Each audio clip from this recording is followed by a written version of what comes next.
What's up, guys? Here we go. I'm going to do a quick breakdown of my track, Not So Nice. I hope the sound is okay with these little mics.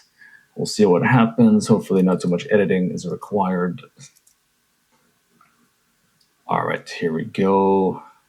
Cool, so this is my track, Not So Nice. It's basically like the #1 track on my Spotify right now. And it still has low streams, like 1,000 or so, but it's getting up there. So we're going to do a quick breakdown of it. I would say, I don't know if this is called techno or tech house or whatever. It's crazy now. I don't know what the subgenres are, but we're just going to go with it. I'm just going to break it down from top to bottom, as always. I'm going to make this one quick. I always say I'm going to make it quick, but I go too much into detail. But let's play it out first.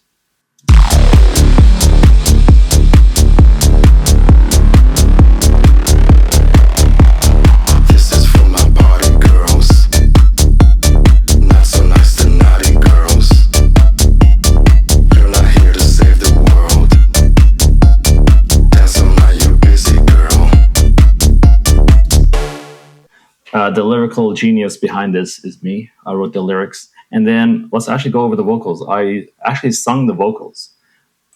It's not really my voice. I sung it, but that I used something called Audime, which is like an AI vocal transformer. I'll put the link in the description there. It's a really cool tool. You can have it. There's a free version and there's a paid version. You can literally sing whatever you want, and it'll just kind of take another person's voice and wrap it around your voice. And it changes it as such. This is for my party girls. Not so nice, the naughty girls. So that's the transformed voice. The original sounds like this.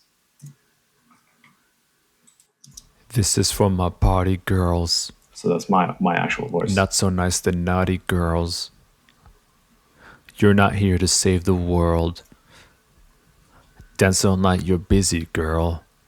And then transformed sounds like this. This is for my party girls. Not so nice, the naughty girl. You're not here to save the world. Dance all night, you're busy, girl. So that's a pretty cool tool. If you can write lyrics, if you can sing, basically, you just go to audime.com or .something. I'll put the link in the description. I don't work with them. I'm not affiliated. It's just a cool tool for producers to have. So you can just write your own lyrics and not have to use Splice all the time. You can have something a little bit more unique. All right, so let's hit the kick.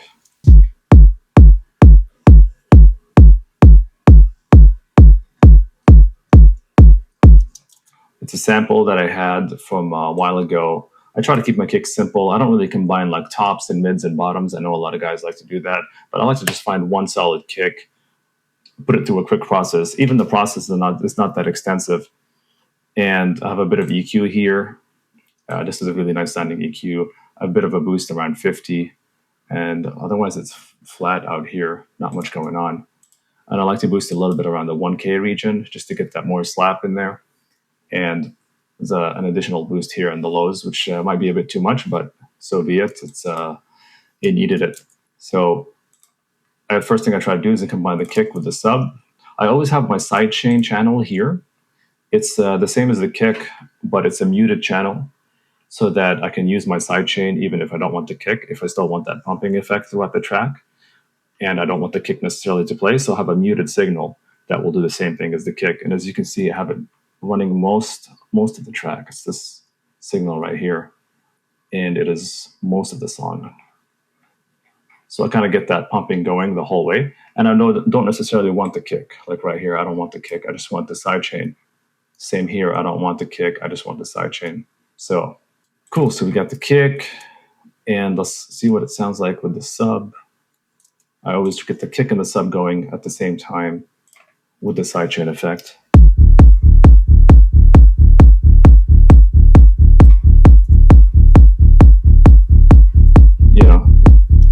Musical genius, one note sub, of course. Boom, boom, boom, boom. It just gets that momentum going.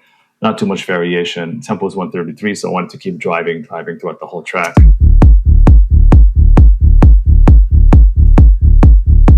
Right. So then I add another element to kind of create atmosphere.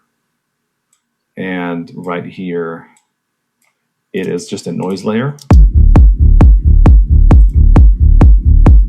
it's playing the same note as the sub, but it's kind of a more, it's a longer note.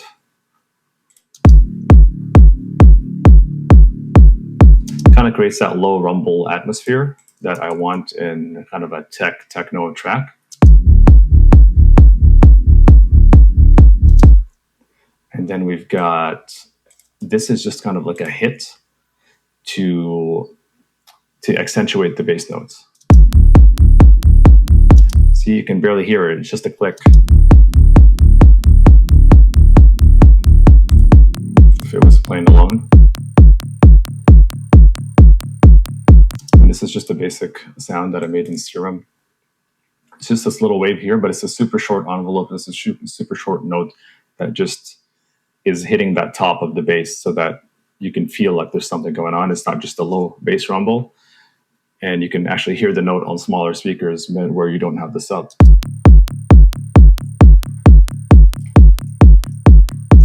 There you go. So with the sub, with the noise layer, and I have this little kind of womp sound that I call it a womp, which basically sounds like this. Again, that helps add momentum and it helps accentuate the bass notes. Super simple sound on Serum. This here, it's literally just like one sound. It's not polyphonic in any way. It's just this little monophonic sound. And with the filter envelope opening up on every hit, it opens up a little bit just so you can get some movement in the sound. Again, it helps drive momentum. It's all about momentum with this kind of music. Okay, you don't want your track to be like stagnant, kind of not moving. I mean, it's moving through time, obviously, because it's a song that's playing in time. And the tempo is fast, but even if you have that, you still need something to kind of push it through. So it's all about creating movement. It's literally just like a physical movement that, as you can see here, it's like this. Whoa, whoa. Things are moving, things are happening. You know, it's not just like note on, note off. The note is on, but then it's doing something else. It's on, and then the envelope is hitting, and it's moving, and it's creating a contour for your song. So it's all about that. So all together.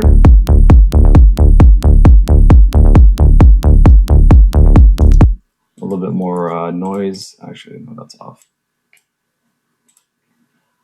A little bit more noise here. This is really just like a white noise. You can barely hear it, but it's not meant to be heard. It's just meant to be felt as part of the atmosphere of the whole song.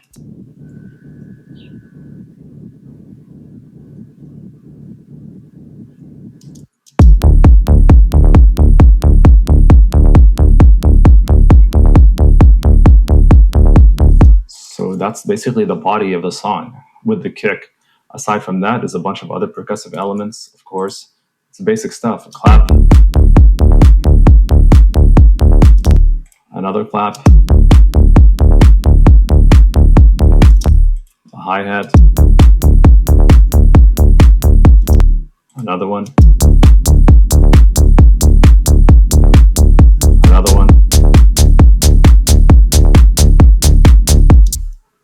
I like to keep my percussion quite simple. You know, a lot of people, they like to add grooves and loops and like stuff all over the place. I know in house music we like to do that. Some of my other kind of more housey tracks are a bit slower at 125, 123. You want to create more of a groove, but with this one, it was just like hit, hit, hit, power, speed, go, go, go.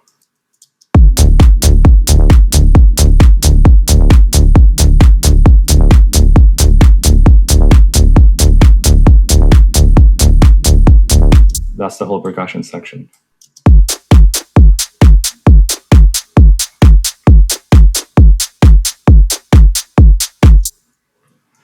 Right here, we have the motif that kicks in. Again, momentum, momentum, movement, movement.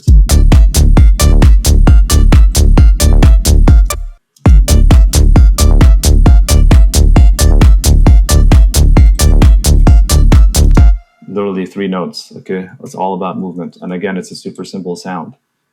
It's like a sine, square, or something really simple like that. I love to use zebra. If you've seen my other videos, you know I like to use zebra a lot. Look into it. It's a bunch of sound banks that you can find, and it's so easy to make sounds on it, and it just sounds super clean and nice.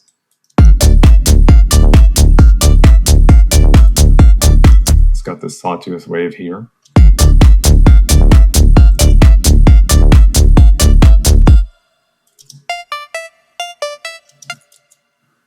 Here we go. And then we have a bunch of effects and stuff playing throughout. For example, right here. Really simple kind of ride that hits when the drop hits. And one thing I like to do is add these kind of crazy sounds right at the drop. That's a really cool thing to do now, again, to add drive, to add momentum. So this sound right here.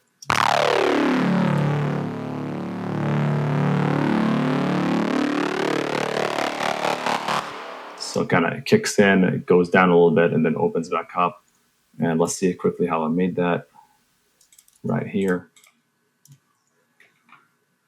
So use Sylenth. I mean, obviously you guys know Sylenth. It's a classic, right? It's again a sawtooth, a couple of sawtooth waves, a bit of distortion, and they filter in and out. Right here, there's also a tremolo effect that I added on it, so that it kind of gives it a little shake.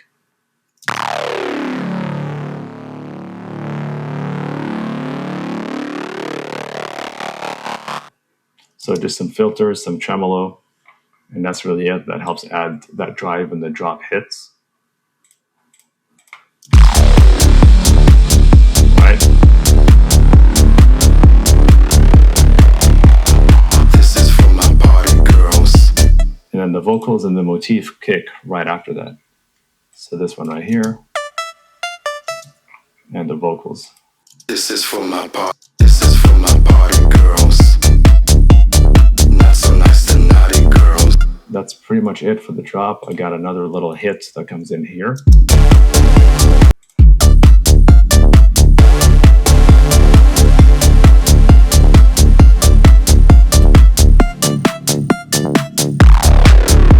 That's it. It's just I do it to indicate there's a change coming. It's a cool little effect because, you know, sound design is really fun. We're producers. We like to add little sounds and make little sounds. And it just kind of indicates that something is about to happen, which is the change here into the second part of the drop. And these are, again, really simple sounds with some pretty cool effects. Again, on Zebra, you should look into it. It's really cool. Right here. I have one going in mono and the second one going in stereo. So the first mono hits and then the stereo comes in. It just adds like a little cool trick, you know, middle and then side.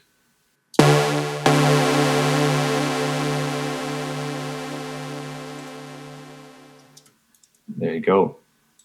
Right here, I introduced another kind of arpeggiated sound that pitches up constantly just to kind of build the tension into the break. Again, super simple sound here. And yes, I use a lot of presets. I don't have time to just sit here and sound design every single sound. You can see how many tracks are in here. I'm not going to sit and spend 2 hours on every single sound. Maybe my main sound, yeah. But if I just need like a little hit, if I need a little note, a little sine square, a little sawtooth that just kind of runs throughout the song and filters in and out, yeah, whatever. I'll just go through and find a cool sound. See the pitch build up? It builds up and it builds up.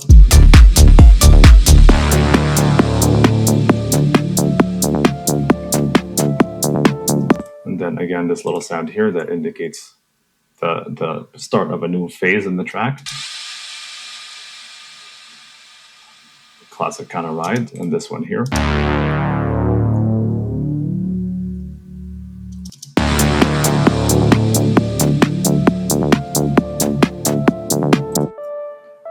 This is a different motif that I introduced, just to kind of, again, indicate it's a different part of the song. It's kind of a cool down. So it's a softer sound that has a softer attack. It's not driving as much as the other sounds in the drop. So it's kind of chill.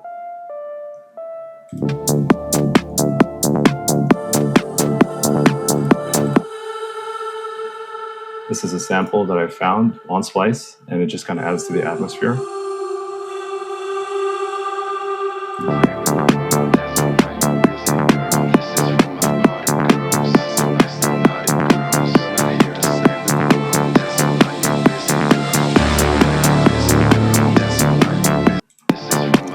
And I have a different version of the vocals playing here, just to kind of, again, like kind of chill out the vocals and bring them back in slowly. This is for my party girls, not so nice to naughty girls. Not here to save the world. Dance all night, you're busy. Dance all night, you're busy, girl. Dance all night, you're busy, girl. Dance all night, you're busy. And one key component here is these pads. And I made these on, well, not made these, I just found these on Logic's Alchemy. Alchemy is great. If you use Logic, there's a lot of cool sounds here. There's a lot of cool chill pads. Like you can get really complex with the modulation too, modulating filters and oscillators. It's really cool. You should check it out. If you use Logic and you've never used it, I would recommend using Alchemy. So the pads sound super, super nice on it. And I just have them kind of filter in and out like this.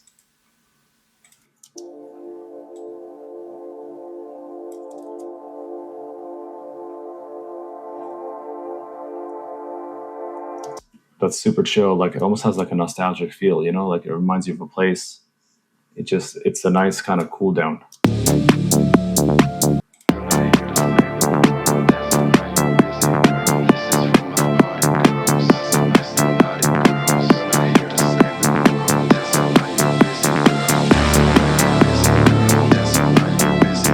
And slowly, slowly, we build back up. We reintroduce the sounds that we had before, like those kind of bass hits.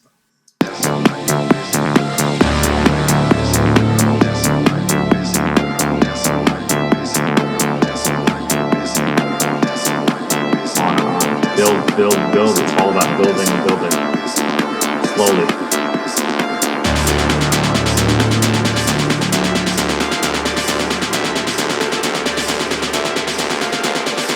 Get the snare build up.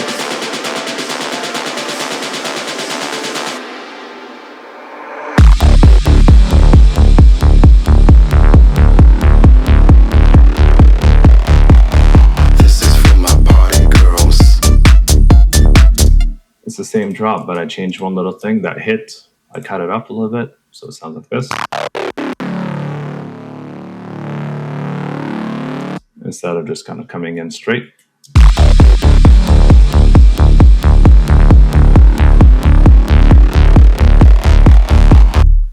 And that's it. Honestly, the second drop is the same as the first one. Just that little variation at the beginning.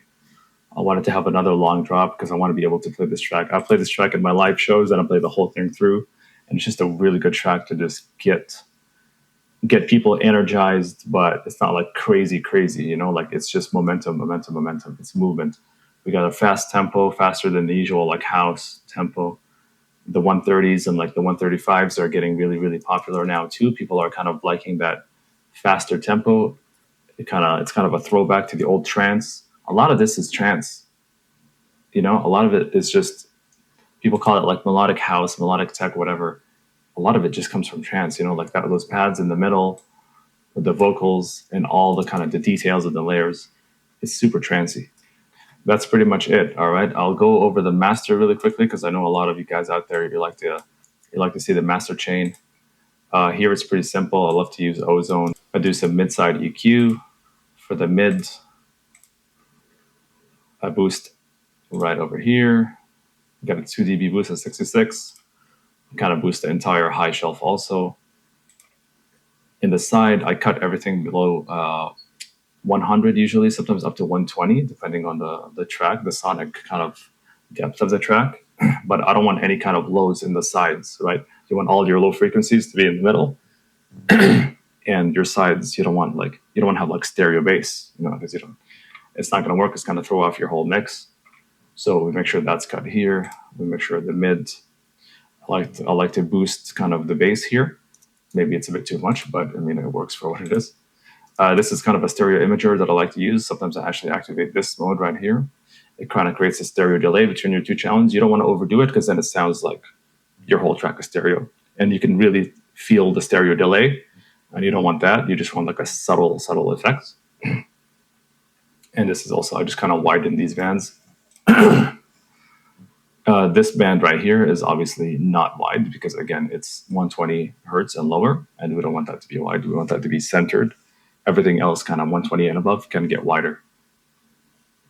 An exciter is sort of like a saturator. It's similar to if you guys ever use the FabFilter Saturn. It's a similar idea. Sometimes I use that and the Saturn in my newer tracks. I have that, but not here. It's just kind of like a harmonic distortion that excites, like it's really all just like distortion, harmonic distortion that kind of make things sound more crisp, right? Multiband dynamics. That's so nice to naughty girls. You're not here to save the world. Some gain reduction on different bands. Again, they're cut the same way here: 120, 1.5K, 7.2K. This because you want to just compress different bands at different rates. You don't want to compress your entire track the same. You might want to do this, like compress the lows a bit more than the highs, or the highs a bit more. So it helps. And why do we do this? To kind of even out the track, right? Like you can see the waveform usually looks like that. We don't want the waveform to be crazy, like all over the place. We want to have some kind of evenness throughout the entire audio program, right? Because with dance music, a lot of times it's mixed that way because you don't want to have to change the volume throughout the track in the middle of a song, especially if you're DJing. You want things to be kind of more consistent.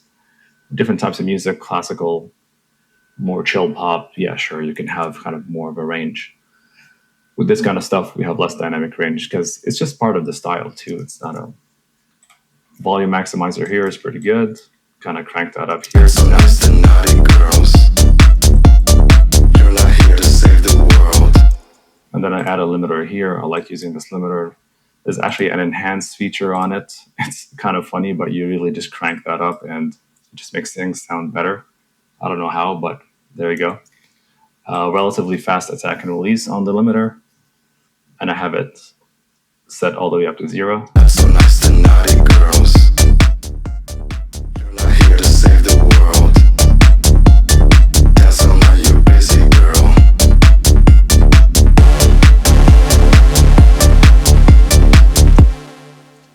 And that's pretty much it. I mean, I hope that helped a little bit. It's kind of, I wanted to go through it fast and not get too boring with the details. And also, I don't want to spend too much time editing this video.